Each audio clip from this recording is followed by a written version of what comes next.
This is Bold Dominion, a state politics explainer for Changing Virginia. I'm Nathan Moore. Way back in high school, I first read some stories by Charles Dickens and other Victorian authors. There's a trope in these novels that's pretty common: debtors' prisons. Back in the 1800s, these were prisons for people who were unable to pay their debt. And they went further into debt while in prison, because they had to pay for their own food and clothes. And until they paid off their debt, they could be held indefinitely. And I remember thinking at the time, how could these people ever pay off their debts if they're in prison? The logic just didn't make any sense. Well, today, the United States doesn't have debtors' prisons, at least not officially, anyway. More to the point, once in prison, people do have to pay for their phone calls to family members, and pay for sanitary products, and pay for extra food and clothes if they want anything more than the absolute minimum to stay alive. And prices for these items are usually more expensive than in life on the outside. That's thanks in part to a 9% commission charged by the Virginia Department of Corrections. In Virginia, being incarcerated is expensive. And even with inmate work programs, it's not really possible to earn enough to cover the costs. Inmates can make 45 cents per hour, or about $72 a month. So who covers the cost of their incarceration? Often, it's their families, who can barely make ends meet themselves. Last year, Virginia's General Assembly organized a work group to study fees inside state prisons. They delivered a 50-page report called Reduction or Elimination of Costs and Fees Charged to Inmates in State Correctional Facilities.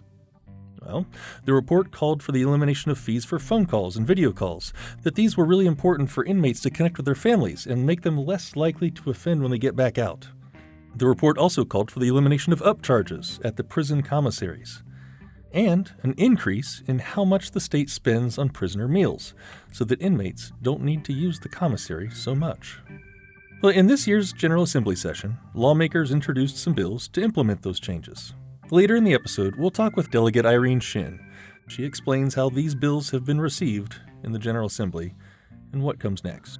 But first, we talk with Fran Bolin. She's the executive director at Assisting Families of Inmates, which provides visitation and support services to families of the incarcerated. She was one of the stakeholders in that working group report, and she breaks down the report's findings and recommendations.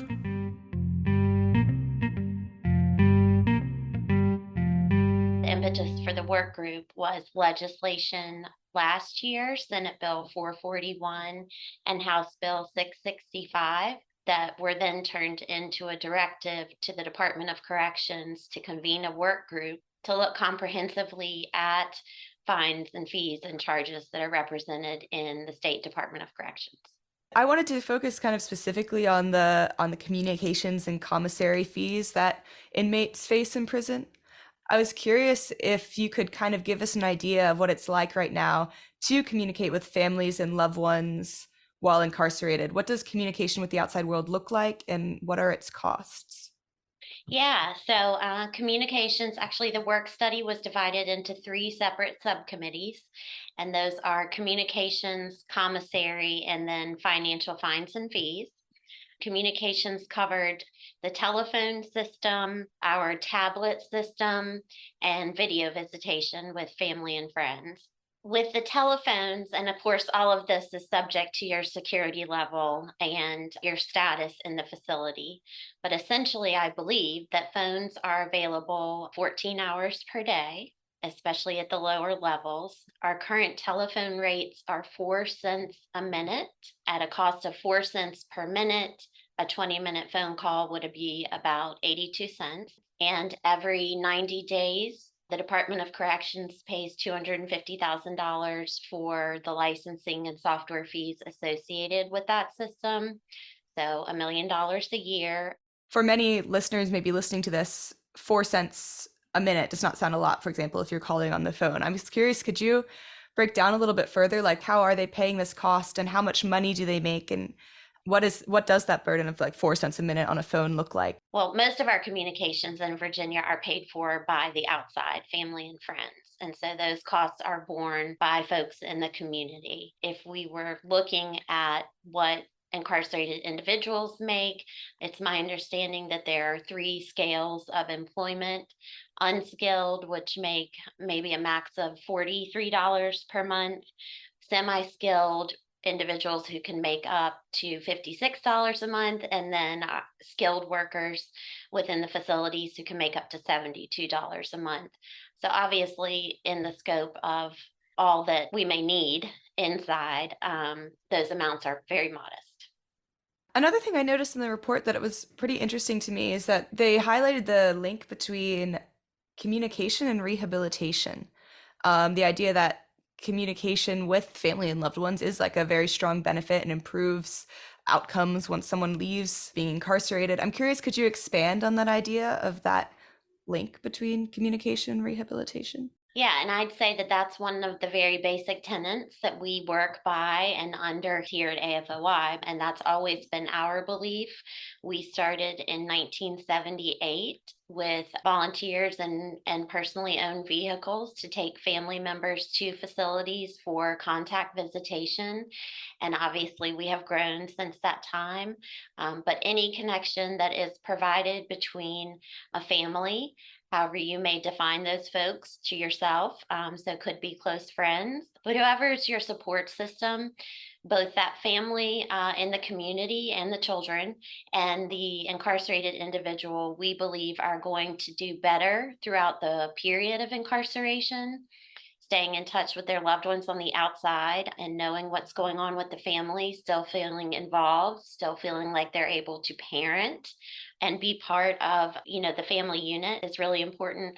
But at reentry, it's pretty critical because there are a lot of barriers and obstacles that people will come out and face as they try to successfully re-enter, and it is your family or your support system that's really going to help you get through those times, whether it be any additional supervision, probation and parole obligations, or getting to a job interview, housing. There are so many things that family is relied upon to help with. Moving further onto like the commissary, I was curious, could you explain for those who don't know, like what the role of a commissary is in a prison or jail? Like what is sold? What is it used for? Yeah, so the commissary is essentially the store within the facility where incarcerated individuals can buy additional toiletries or technology potentially, or additional foodstuffs, including snacks and drinks and those kinds of things. The commissary provider with the state right now works with the Department of Corrections to supply the needed goods. Within the past year, the commissions on those goods has moved from 10% to 9.5%. It is now 9%. The department has worked to also centralize the commissary warehouse to try to bring down costs there too. Within the fee study, we really looked at the items that are being provided and their cost as compared to what you and I would pay if we drove to Kroger or Food Lion, keeping in mind what incarcerated individuals make if they're working inside, and then what families have to subsidize within the commissary system. And a big piece of that, we're looking at what the drivers are to commissary. Probably the largest chunk there is the actual food service within the department. And just for clarification, by the food service, you mean like the meals that they provide, like the breakfast, lunch, and dinner they provide to the inmates. Could you remind us what the cost is per meal per person? How much the Virginia Department of Corrections pays for the meals? I believe that the current cost is $2.20 per day per incarcerated individual. The recommendation was to move that amount to $4 per day per individual, with the thinking that the more people are well fed and receiving the right nutrients at their meals, the less of a driver it would be to commissary to compensate for those things and their hunger. Yeah, and I guess one more question for people who don't know. So there's a 9%, currently a 9% commission on the items sold in the commissary. What is that money going towards? The commissary fund funds several things currently. It funds our chaplain services here in Virginia. It funds the inmate cable television services. Those are probably the two largest amounts out of that fund. AFOI receives a portion of those funds to operate our visitation services and support services to families. They have a new inmate coding pilot program. And then really the balance kind of goes back to the facilities themselves for recreational equipment for the incarcerated population, for the barbershop and the beauty school supplies, as well as washers, dryers, microwaves, and popcorn machines. So it really feeds back into the facilities for the incarcerated population directly or to services that benefit family and friends. I wanted to focus on like the fiscal impact of the recommendations of this work group because they suggest among the various recommendations, like some of the major ones were eliminating the costs and fees through communications, increasing spending per meal per person, and eliminating state commissions on this commissary sales. So of course, that is like a big fiscal impact for funding that are used for these various like amenities within these prisons. So I'm curious, could you give an overview of the fiscal impact and where would the money come from instead? What were the suggestions? Yeah, I believe in total, the work group estimated a fiscal impact of somewhere between $27 and $28 million. If we looked at the recommendations or responses from the Department of Corrections, there are additional costs. And I think what was difficult for all of us is that we don't know the true expenses of some of these things. And so calculations based on revenue or profit don't really get us to how much it costs to implement the service and to keep the service going on a continuing basis. So I believe if we added in what the DOC would need to move these things to no cost, it would be probably an additional $10 to $15 million, if I am reading correctly. So a large impact, and all of this was proposed to come out of the general fund for all of us as taxpayers. Yeah, I was wondering, could you break down a little bit more like the pros and cons of the taxpayer funded model? The way I'm thinking of it now, like the pros being then the burden isn't falling specifically on families who are maybe struggling the most, but then on the same side, there's more of a vulnerability to state budget cuts, and then maybe that consistency of service might be more difficult to maintain. What are your thoughts on that? I think your question highlights the two primary viewpoints, and I would add a half or a third one.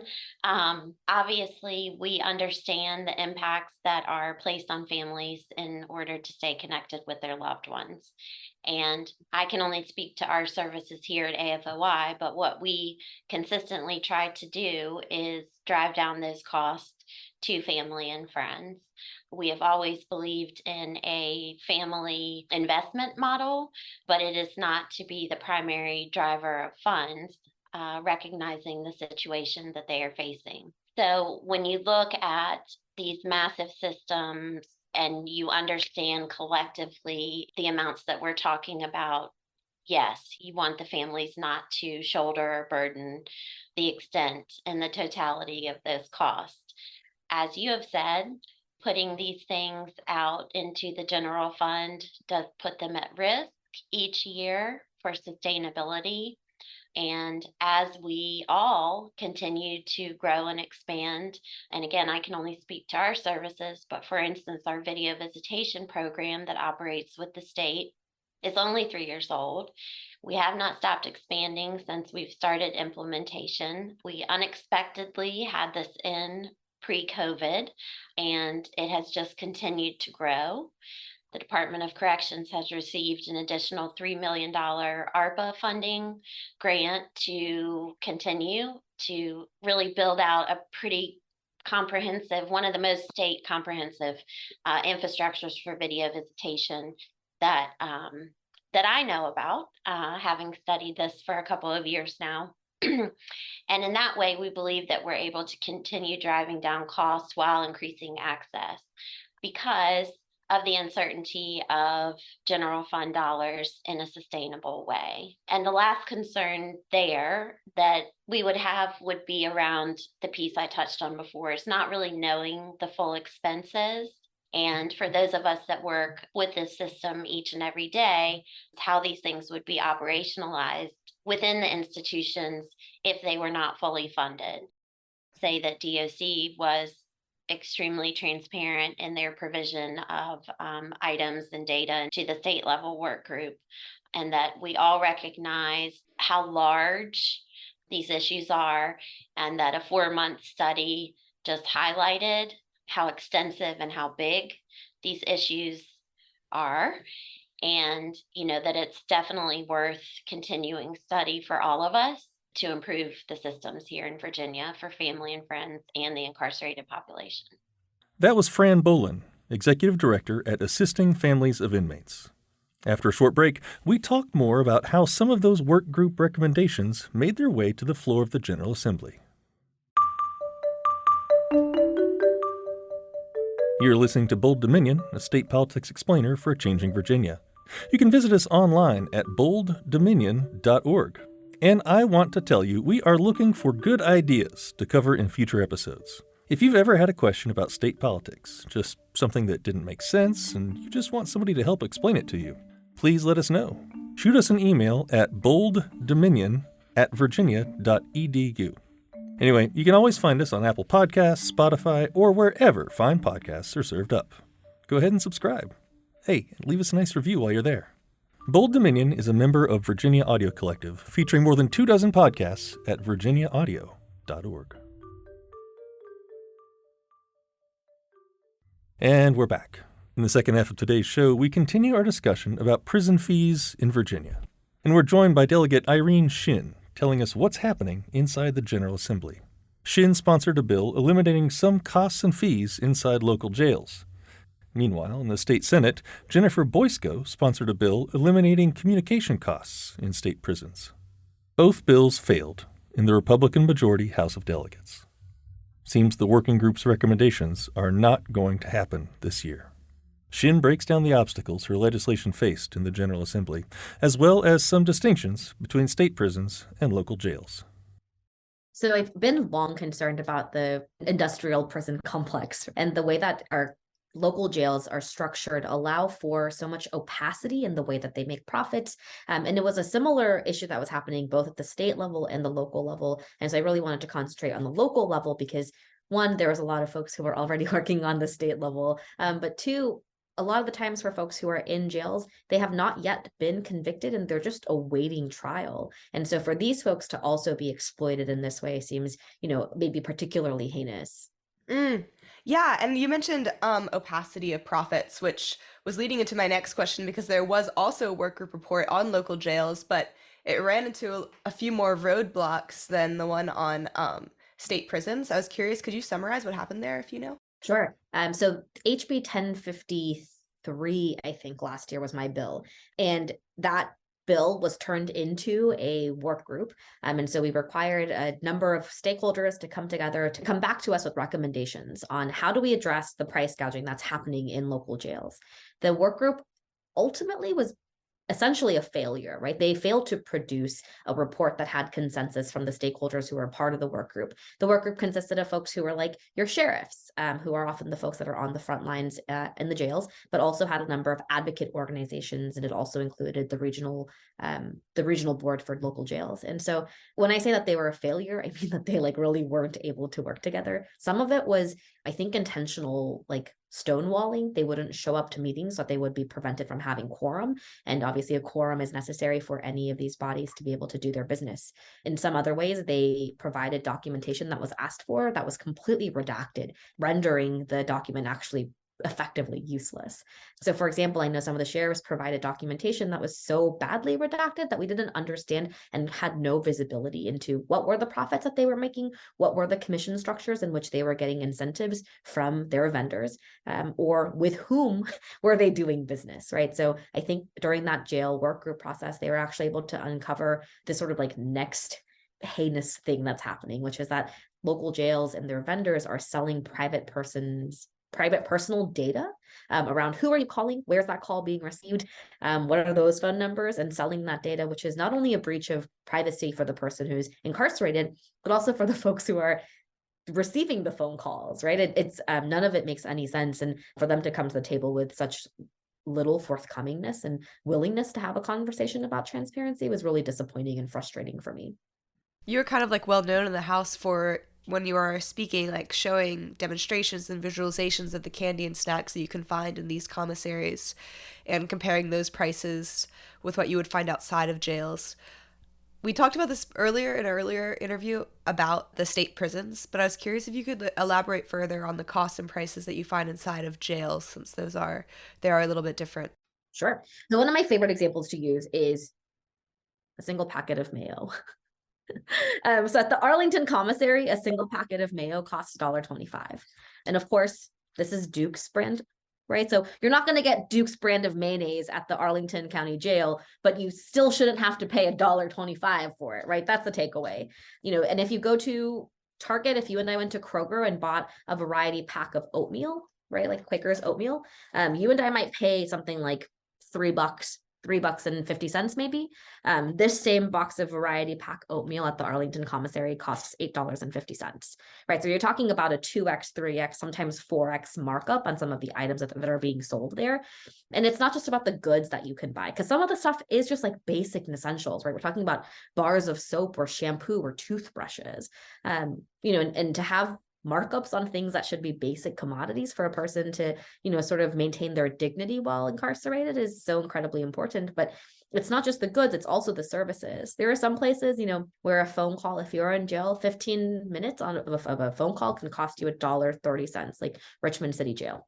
If you're unfortunate enough to be incarcerated in a local jail, like in the Rappahannock Jail, you might pay something like $14.30 for that same 15-minute phone call, right? And so we're seeing not just items that you purchase at the commissary being marked up a cajillion dollars, but also the services like phone calls or video visitations, especially during the pandemic.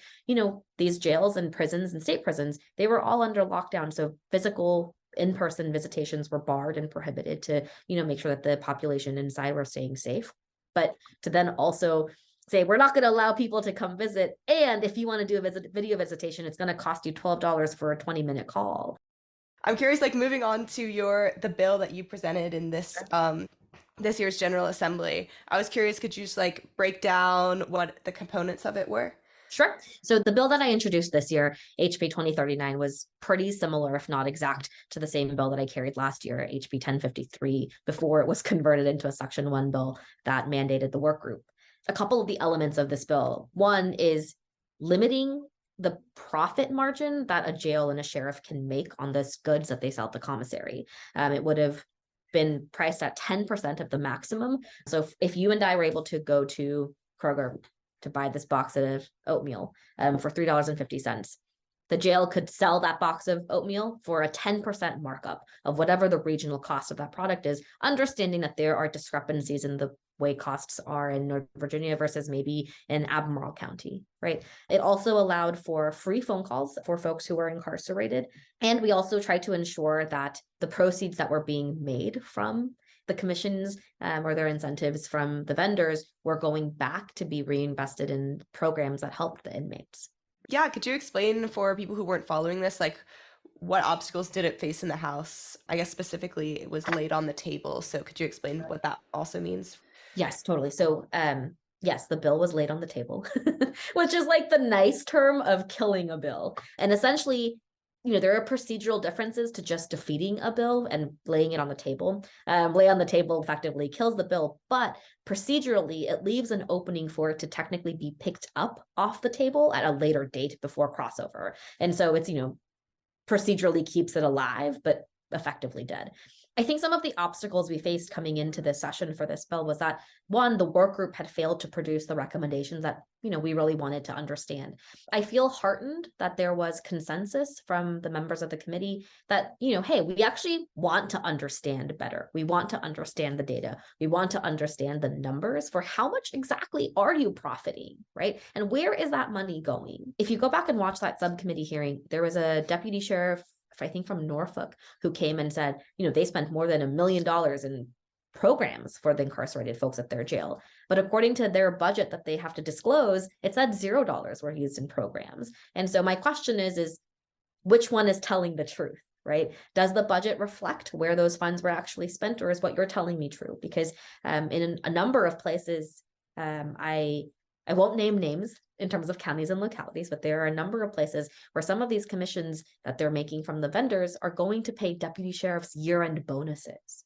I think the origin story of how this happened, right? How did we allow profiteering to first enter into local jails in Virginia is a story that goes back to 2013 when a delegate introduced this bill. And that was the first time that we, as a General Assembly, permitted sheriffs to make profits on the items that they were selling in their jails. I'll read it to you exactly what they added in 2013, actually, because I think it's really interesting.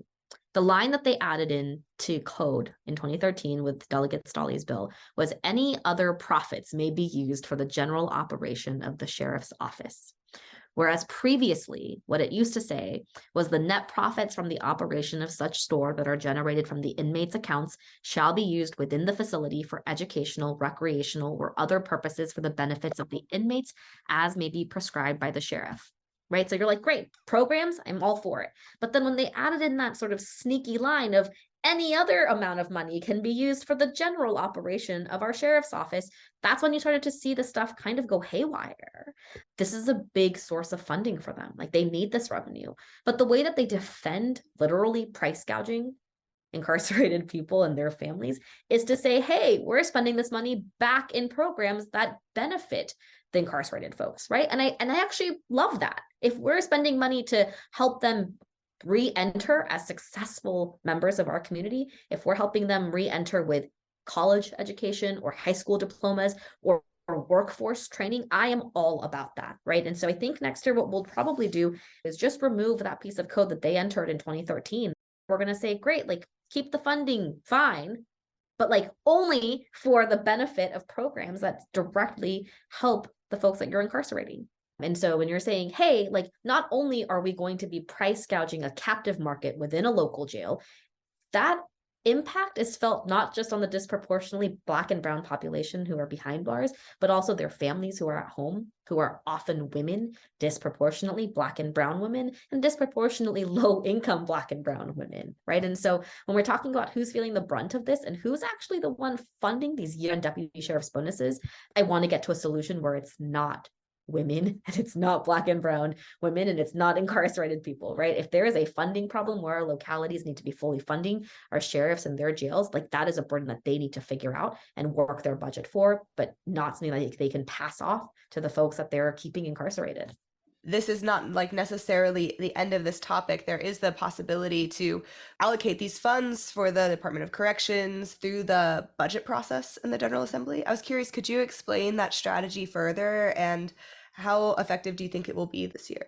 Sure. So one of the things that we did with our bill was we submitted a budget amendment for $64 million because by our estimates, and again, all just like sort of a best guess, that's how much we think that local jails are profiting on an annual basis through these commission fines and fees. We put in a $64 million budget amendment to try and say, hey, we understand this is going to leave you in a lurch if we were to take this away from you. And so as a General Assembly, as a state legislator, I'm saying, I see that that's going to hurt you and I want to make you whole where I can. Because like that, it's true, right? If you're used to operating this budget and raising this money and having this revenue that a sheriff can literally turn up and down based on what their other projected budget is going to look like, you have total autonomy over your own budget. And I get that that gives sheriffs a lot of pause when they're like, this is a revenue stream that is going to be taken away from me. I get it, right? And so I wanted to make them whole, but also it's a $64 million budget amendment. And like, I can think of a cajillion different ways that we could spend $64 million.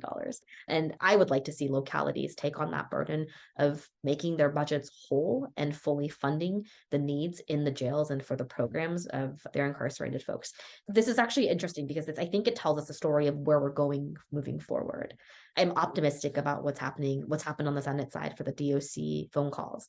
There's also a lot happening on the federal level in terms of the FCC regulating the cost of calls in jails, right? So I think even without legislation coming from us, we'll hopefully see a lot of immediate relief for these families and for those who are incarcerated.